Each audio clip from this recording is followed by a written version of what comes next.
Assalamualaikum warahmatullahi wabarakatuh. Mata kuliah psikologi agama tentang terapi religius. Kami dari kelompok 3 yang beranggotakan 11 anggota. Yang pertama, Mega Irfaul Jannah. 2, Diana Masru'atul Jannah. 3, Isna Khotimatul Hadlirah. 4, Harisma Sekar Andini. 5, Hasbunal Kafi. 6, Feratri Kurniasari. 7, Nurmalia. 8, Harisma Cipta Dewi. 9, Afita Nurhamidah. 10, Rafiq Nur Abdillah. 11, Ahmad Fikri Mustafa. Langsung saja materi dari kelompok kami, tolong disimak baik-baik ya. Assalamualaikum warahmatullahi wabarakatuh. Saya Mega Irfaul Jannah, absen 1, NIM 12201193053, akan menjelaskan tentang pengertian terapi. Terapi adalah usaha mengembalikan kesehatan seseorang dengan melakukan beberapa syarat. Terapi juga diartikan sebagai upaya penyembuhan atau pengobatan dari berbagai penyakit badan maupun penyakit jiwa. Dalam kamus psikologi terapi dijelaskan bahwa terapi adalah prosedur untuk menyembuhkan atau meringankan suatu penyakit. Menurut J.S. Badudu, dalam kamus kata-kata dalam bahasa Indonesia menjelaskan bahwa terapi merupakan cara pengobatan untuk menyembuhkan orang sakit dari penyakitnya dan perawatan penyakit. Menurut Kamus Besar Bahasa Indonesia, terapi diartikan sebagai usaha memulihkan kesehatan orang yang sakit, pengobatan penyakit, dan perawatan penyakit. Selain itu, istilah terapi dalam kamus kedokteran diartikan sebagai pemberian pertolongan kepada orang yang sakit, usaha menyembuhkan orang yang sakit, atau bisa juga diartikan sebagai cara pengobatan.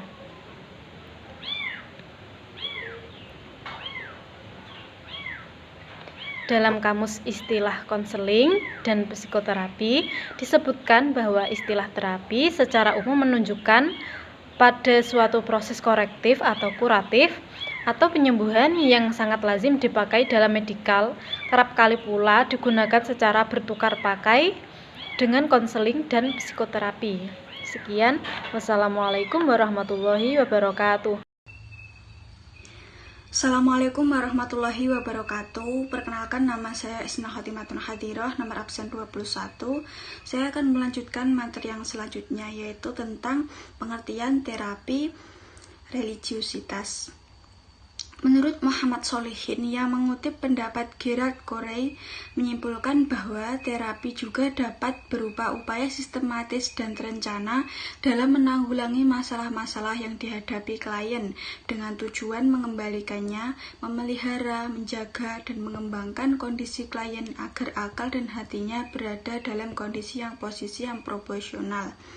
Manusia yang akal dan kalbunya proporsional ini merupakan sosok manusia yang sehat serta bahagia dunia dan akhirat. Nah, sedangkan menurut M.A. Subandi mengungkapkan bahwa terapi merupakan proses formal interaksi antara dua pihak atau lebih. Yang satu adalah profesional penolong atau terapis, dan yang lainnya adalah petolong atau orang yang ditolong, dengan catatan bahwa interaksi itu menuju pada perubahan atau penyembuhan. Perubahan itu dapat berupa perubahan rasa, pikiran, perilaku, dan kebiasaan yang ditimbulkan dengan adanya tindakan profesional penolong atau terapis itu sendiri, dengan latar ilmu perilaku dan teknik-teknik usaha yang dikembangkannya. Nah, dari uraian di atas, maka dapat disimpulkan bahwa terapi adalah proses pengobatan atau penyembuhan suatu penyakit yang dilakukan oleh seorang terapis, baik itu penyakit mental, spiritual, moral, maupun fisik yang dilakukan oleh seorang terapis dengan latar belakang ilmu perilaku dan teknik-teknik usaha yang dikembangkannya dengan tujuan mengembalikannya, memelihara, menjaga, dan mengembangkan kondisi klien agar akal dan hatinya berada dalam kondisi dan posisi yang proporsional. Sekian dari saya, ada kurang lebihnya mohon maaf. Wassalamualaikum warahmatullahi wabarakatuh. Assalamualaikum warahmatullahi wabarakatuh. Sebelumnya, saya Vera Tri Kurniasari, absen 30 dengan NIM 12201193261. Di sini saya akan menyampaikan materi selanjutnya, yaitu pengertian psikoreligius. Terapi keagamaan atau dengan kata lain disebut psikoreligius adalah upaya mengobati pasien dengan melakukan kegiatan ritual keagamaan seperti sholat, berdoa, memanjatkan puji-puji terhadap Tuhan, ceramah keagamaan, dan kajian kitab suci. Pemahaman dan penafsiran yang salah terhadap agama dapat mencetuskan terjadinya gangguan. Hal ini dapat diamati dengan adanya gejala-gejala. Dengan terapi psikoreligius, gejala-gejala tersebut dapat diluruskan. Dengan demikian, keyakinan atau keimanan pasien dapat dipulihkan kembali di jalan yang benar. Dalam hal ini, bukan berarti obat atau tindakan medis itu diabaikan, tetapi terapi medik disertai dengan doa dan berzikir merupakan pendekatan holistik baru di dunia kedokteran modern. Terapi keagamaan pada kasus-kasus gangguan jiwa ternyata juga membawa manfaat. Pada terapi psikoreligius dalam bentuk berdoa dan berzikir selain sholat 5 waktu mempunyai nilai daya terapi lebih tinggi daripada yang lainnya. Seseorang yang sedang menderita penyakit, selain berobat secara medis, itu juga disertai dengan berdoa dan berzikir akan meningkatkan kekebalan yang bersangkutan terhadap penyakitnya. Hal ini menimbulkan optimisme dan pemulihan rasa percaya diri serta kemampuan mengatasi penderitaan yang dialaminya. Dan itu dapat secara cepat untuk menambah proses penyembuhan.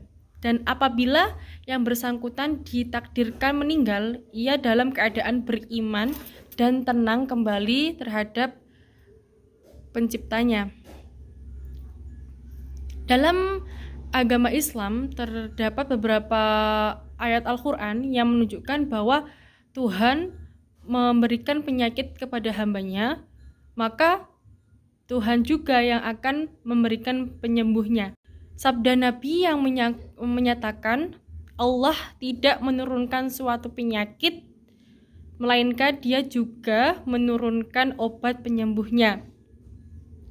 Allah juga berfirman dalam surat Al-Isra ayat 82 yang berbunyi, dan kami turunkan dari Al-Quran itu sesuatu yang dapat menjadi obat, penawar, dan rahmat karunia yang bagi orang yang beriman.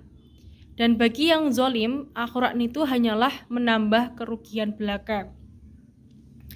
Di sini juga diterangkan dalam kasus Nabi Muhammad SAW sendiri yang pernah disihir oleh orang kafir dapat disembuhkan dengan membaca surat Al-A'la. Dengan demikian, jika dilihat dari peristiwa sejarah masa Nabi, sistem penyembuhan atau healing terdapat penyakit psikosomatis dilakukan dengan menggunakan metode religius psikoterapi. Meskipun pada masa itu belum didasari dengan sistem pendekatan disiplin ilmu. Namun, faktor keyakinan yang berupa iman itu yang membuat penyakit atau rohaniyah itu bisa sembuh. Sekian yang dapat saya sampaikan. Kurang lebihnya saya mohon maaf. Wassalamualaikum warahmatullahi wabarakatuh. Assalamualaikum warahmatullahi wabarakatuh. Perkenalkan, nama saya Muhammad Rafiq dan Abdillah, absen 41. Di sini saya melanjutkan materi yang telah disampaikan dari Mbak Vera sebelumnya, bahwasanya terapi psikoreligius itu upaya mengobati pasien dengan cara ritual-ritual tertentu, seperti halnya sholat dan puji-pujian kepada Tuhan dengan ceramah atau melalui kitab suci juga dan yang lain. Terapi psikoreligi merupakan bagian dari latihan asertif, yang mana terapi psikoreligi termasuk dalam strategi pencegahan.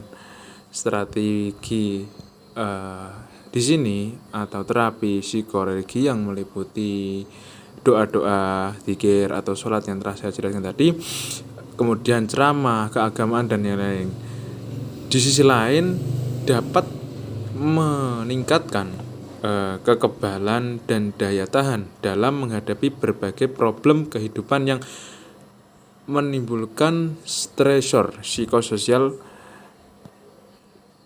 dan berguna untuk meningkatkan integrasi kesehatan jiwa.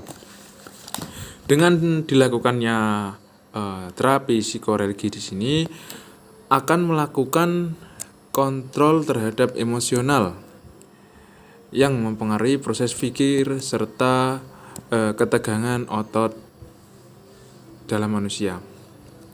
Sebagai contoh adalah terapi zikir. Terapi zikir di sini diterapkan terhadap seorang pasien yang mengalami halusinasi terhadap gangguan-gangguan di sekitarnya, artinya berbeda makhluk ya.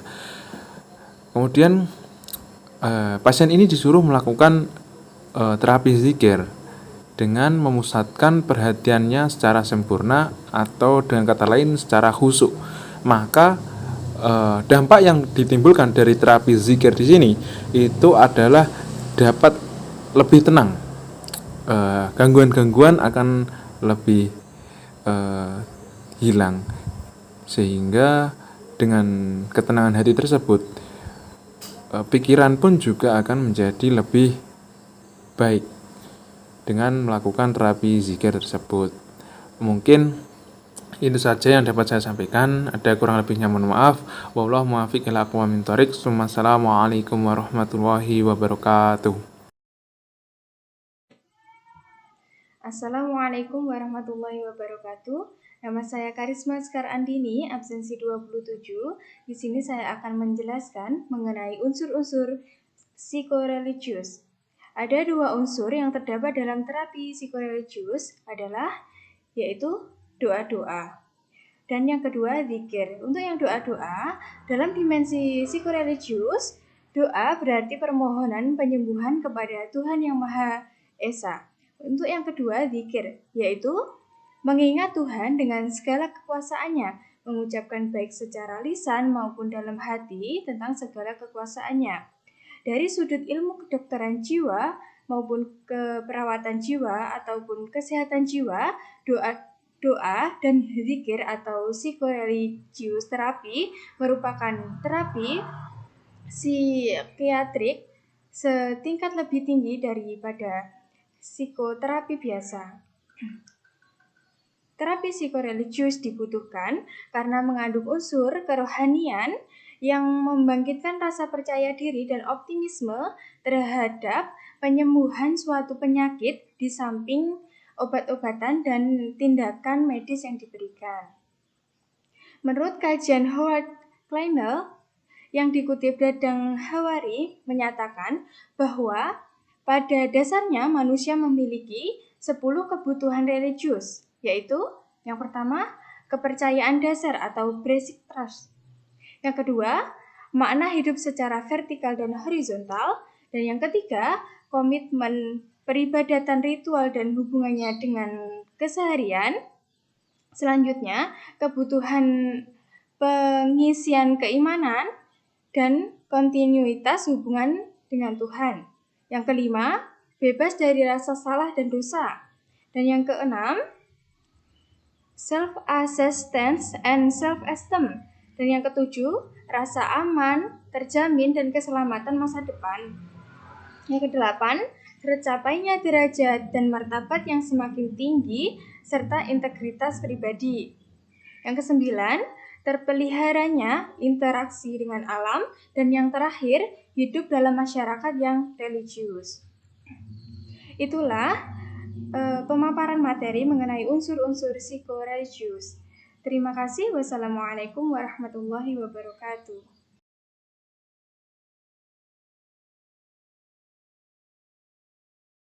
Assalamualaikum warahmatullahi wabarakatuh. Di sini saya Ahmad Fikri Mustafa, absen 42. Di sini saya akan menerangkan bagaimana religiositas pada klien jiwa. Yaitu di sini menerangkan ada beberapa model-model terapi religius yang akan membantu para klien jiwa dalam rangka meningkatkan motivasi kehidupannya, yaitu sebagai berikut. Yang pertama, dengan teori dengan kesabaran. Sabar dan sikap saling meningkatkan. Untuk bersabar adalah dua hal yang masuk dalam cakupan ibadah dan hubungan interaksi manusia dengan semuanya. Sabar memiliki faedah yang besar dalam mendidik jiwa dan menguatkan kepribadian muslim hingga menambah kekuatannya untuk dapat memikul beban kehidupan dan memperbarui semangat untuk menghadapi segala permasalahan dalam hidupnya. Sabar adalah salah satu penyebab datangnya keberuntungan sehingga memperoleh kemenangan dalam menanggapi suara yang kekal. Dan yang kedua, dengan terapi sholat. Sholat adalah ibadah yang di dalamnya terjadi hubungan rohani antara makhluk dan kholiknya atau Tuhannya. Sholat juga dipandang sebagai mumacat atau munajat, berdoa dalam hati yang khusyuk kepada Allah. Dan orang yang sedang mengerjakan sholat dengan khusyuk tidak merasakan sendiri, seolah-olah ia berhadapan dan melakukan dialog dengan Tuhan. Suasana spiritual seperti ini dapat menolong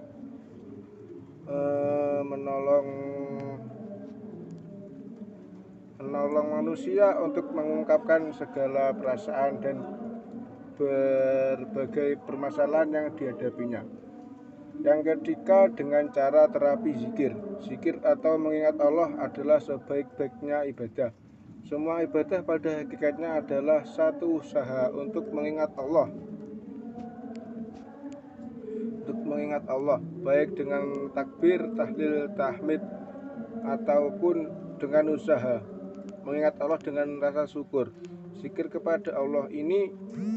Assalamualaikum warahmatullahi wabarakatuh. Saya Fitan Nur Hamidah, absen 36 dengan NIM 12201193268 akan melanjutkan materi tentang religiositas pada klien jiwa. Dari beberapa terapi yang telah disebutkan di atas, terdapat manfaat komitmen agama tidak hanya dalam penyakit fisik, tetapi juga di bidang kesehatan jiwa. 2 studi epidemiologik yang luas telah dilakukan terhadap penduduk untuk mengetahui sejauh mana penduduk menderita psychological distress. Terapi keagamaan, yakni intervensi religi pada kasus-kasus gangguan jiwa, ternyata juga membawa manfaat. Misalnya, angka rawat inap pada klien skizofrenia yang mengikuti kegiatan keagamaan lebih rendah bila dibandingkan dengan mereka yang tidak mengikuti. Sedangkan klien yang tidak diberikan psikoreligius terapi pada suicide memiliki resiko 4 kali lebih besar untuk melakukan bunuh diri. Selanjutnya dikemukakan bahwa kegiatan keagamaan atau ibadah ataupun sholat menurunkan gejala psikiatrik. Riset yang lain menyebutkan bahwa menurunnya kunjungan ke tempat ibadah meningkatkan jumlah bunuh diri di Amerika Serikat. Kesimpulannya, dari berbagai riset menunjukkan bahwa religiositas mampu mencegah dan melindungi dari penyakit kejiwaan, mengurangi penderitaan, meningkatkan proses adaptasi dan penyembuhan. Sekian dari saya.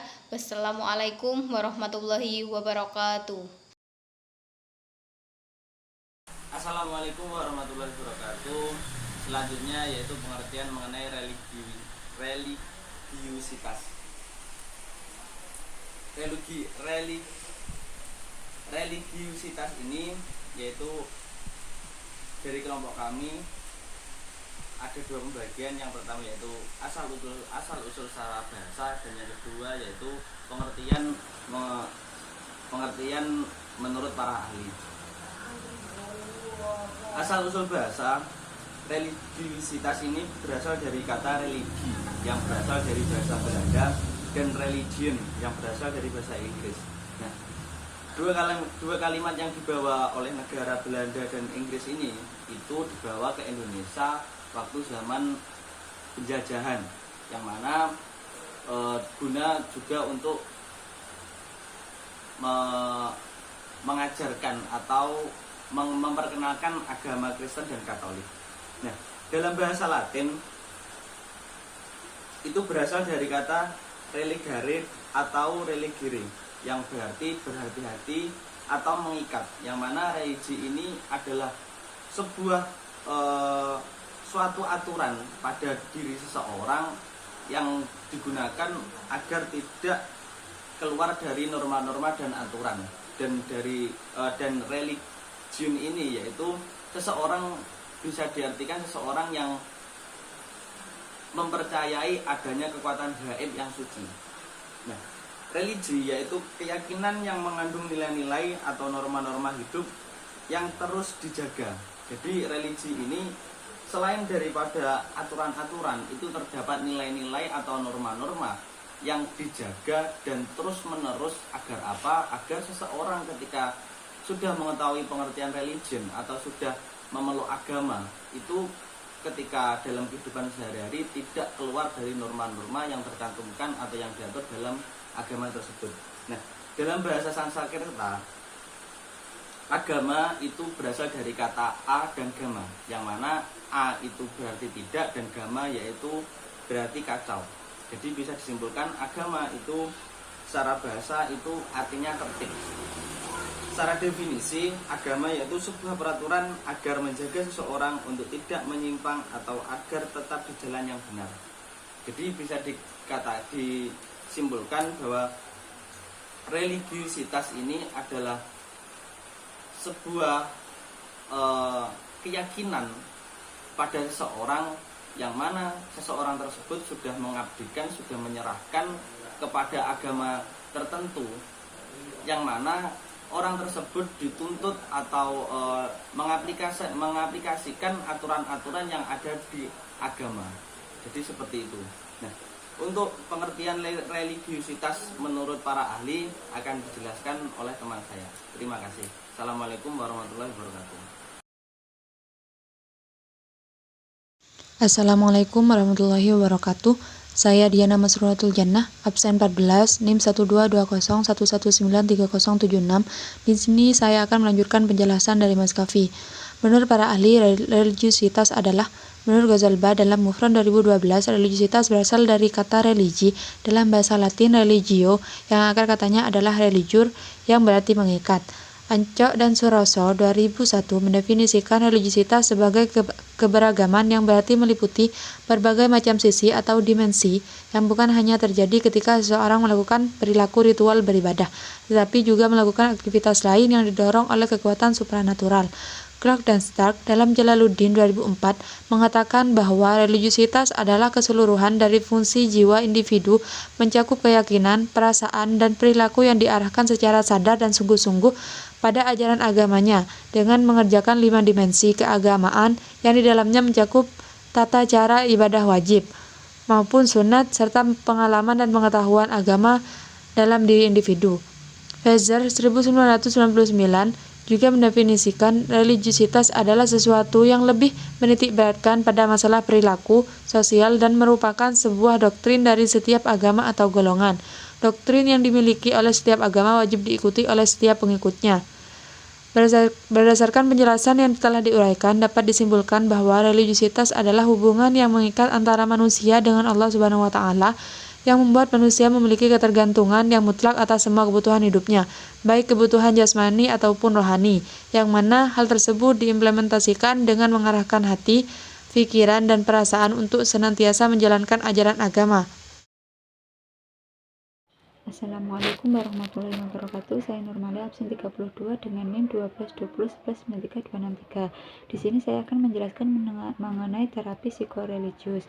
Terapi psikoreligius spiritual gangguan mental bisa dibagi menjadi dua golongan, yaitu non-psikotik dan psikotik. Untuk non-psikotik banyak jenisnya seperti gangguan cemas, gangguan kepribadian, gangguan depresi, dan lain sebagainya. Sedangkan gangguan psikotik adalah skizofrenia atau 5 tipe. Gangguan afektif berat dengan gejala psikotik diantaranya bipolar, manik, dan depresi berat. Dalam terapi ini digolongkan menjadi dua, yaitu terapi dengan sholat dan zikir. Di sini saya akan menjelaskan mengenai sholat. Sholat merupakan ibadah utama dalam Islam. Bahkan dalam rukun Islam, Nabi Muhammad SAW menyebutkan sebagai yang kedua setelah kalimat syahadat atau syahadatain. Nabi Muhammad pernah berwasiat, Islam dibangun dengan 5 pilar: bersaksi tiada Tuhan selain Allah dan Nabi Muhammad adalah utusan Allah, menegakkan sholat, membayar zakat, berhaji ke Ka'bah, dan berpuasa di bulan Ramadan. Hadis riwayat Imam Bukhari dan Muslim. Menurut Muhammad Tabrani 2011, gerakan sholat mempunyai manfaat bagi kesehatan jiwa. Di antaranya adalah: yang pertama, ketika takbiratul ihram, kita berdiri tegak, mengangkat kedua tangan sejajar telinga, lalu melipatnya ke depan perut dan dada bagian bawah. Gerakan ini melancarkan aliran darah, getah bening, dan kekuatan otot lengan. Yang kedua, ruku. Ruku merupakan satu metode untuk menguatkan otot-otot pada persendian kaki yang dapat meringankan tegangan pada lutut. Yang ketiga, iktidal. Iktidal adalah variasi postur setelah ruku dan sebelum sujud.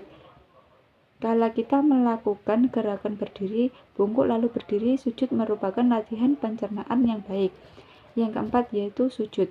Gerakan sujud diyakini dapat membawa kedamaian, keselarasan, kesesuaian, ketenangan, dan kebahagiaan.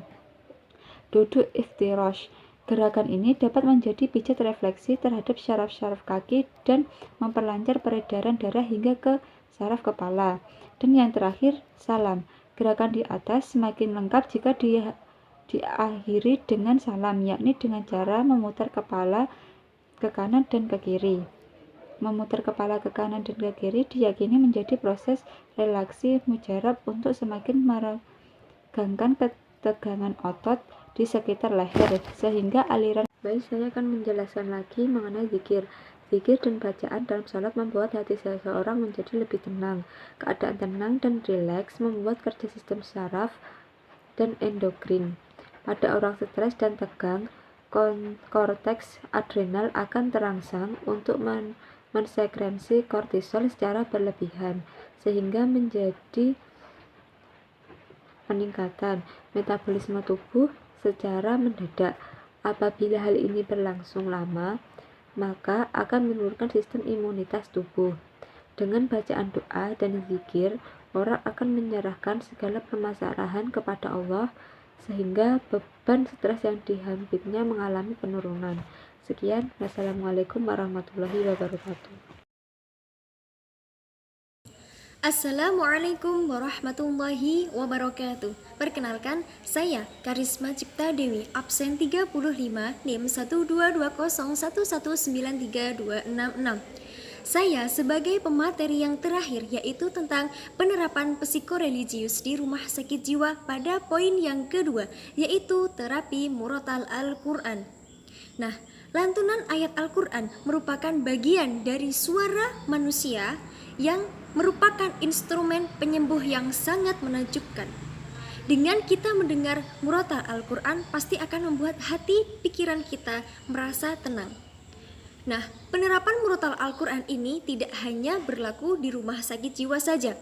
Terkadang lingkungan sekitar juga menerapkannya kepada ibu-ibu yang sedang hamil di usia kandungannya yang sudah menginjak usia 4 bulan hingga 9 bulan. Pasti seorang bayi akan didengarkan atau akan diperdengarkan kepada lantunan murotal Al-Quran. Seperti itu, biasanya dengan aplikasi, kalau tidak begitu dengan alat yang lainnya. Nah, terapi murotal Al-Quran selama 15 menit dengan tempo yang lambat serta harmonis dapat menurunkan hormon stres dan mengaktifkan hormon endorfin secara alami. Nah, nada-nada dalam Al-Quran itu terdapat 7 nada macam ya. Yang pertama apa saja? Yaitu irama bayati, yang kedua irama hijaz, yang ketiga irama sabak, yang keempat irama ros, yang kelima irama jiharkah, yang keenam irama sika, dan yang terakhir irama nahawan.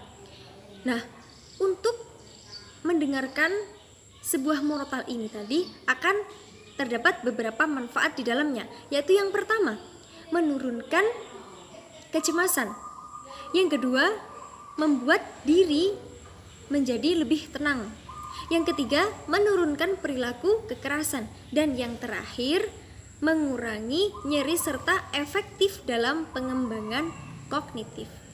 Nah, jadi kita untuk bisa lebih tenang lagi ketika penerapan di rumah sakit jiwa, alangkah lebih baiknya itu pasien kita atau klien kita ajak untuk mendengarkan murotal Al-Quran. Seperti tadi materi yang sudah dijelaskan, yaitu sholat dan zikir. Murotal Al-Quran ini juga sangat penting untuk penyembuhan pada pasien. Oke, mungkin itu saja yang dapat saya sampaikan. Apabila ada kurang lebihnya, saya memohon maaf yang sebesar-besarnya. Akhirul kalam, Assalamualaikum warahmatullahi wabarakatuh. Terima kasih atas perhatiannya. Ada kurang lebihnya dari kelompok kami, mohon maaf. Wassalamualaikum warahmatullahi wabarakatuh.